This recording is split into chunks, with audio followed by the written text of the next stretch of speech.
Maraming salamat po. Thank you so much for loving me and for believing in me. It means a lot to somebody who is so naive in this industry, who has no idea how to become a beauty queen on the first day of my journey. But because of your love and support, I was able to be the woman that I am today. And regardless of the result, I may or I may not win the crown, but one thing is for sure, I'm gonna make you all proud.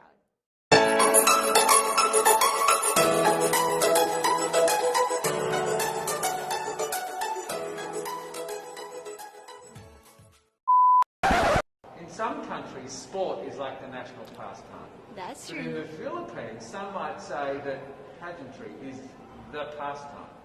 That's true. You know what? In the Philippines, we have pageants all over the places.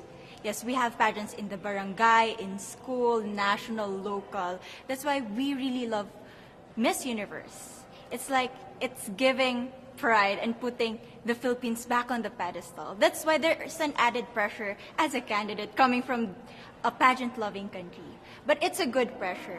I always look up to our former Miss Universe Philippines. They really did well in the competition. And now this is my time to show who I am, to offer what Rabiya can show to the rest of the universe. So I'm very happy, and at the same time, I'm excited to make all my kababayans proud, and hopefully I do. Why do you think it is that the Philippines love pageants? They have appreciation for beauty. We do love pageant because we used to think that we wanted to be included in the world, I have to be honest, in the Philippines, my skin color used to be not the standard of beauty. I was obsessed whitening my skin because these are the kinds of beauty queen we see on the mainstream. But things were different now. That's why I'm very proud to be a morena. In the Philippines, we call it morena. It's brown skin girl.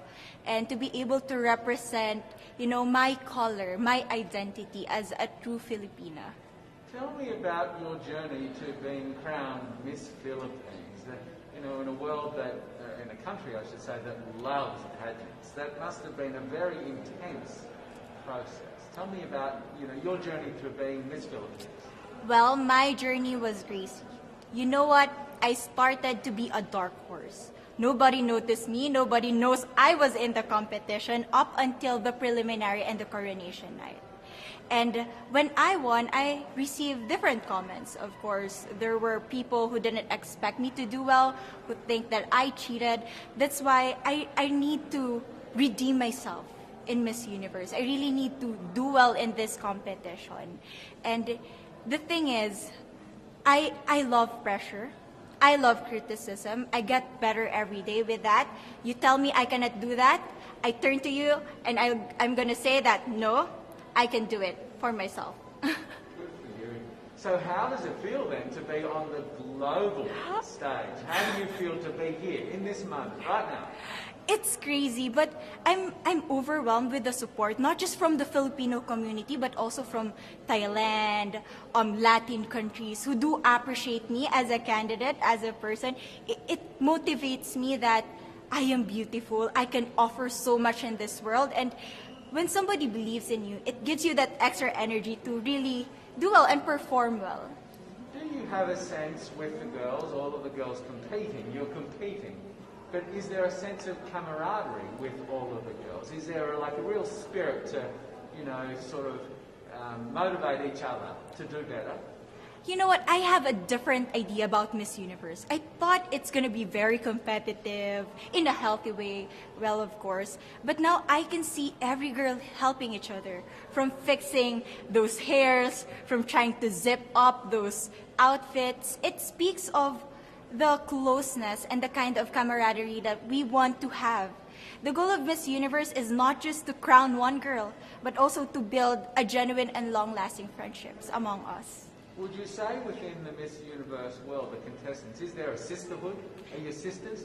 There is sisterhood. I can say I was able to talk to different representatives from different backgrounds, different cultures. And despite our differences, there's so much to be highlighted in what binds us together. And that is because we want to empower women. We want to have our advocacies. We want to speak for the things that we love. And that's a celebration of women and the beauty that we have.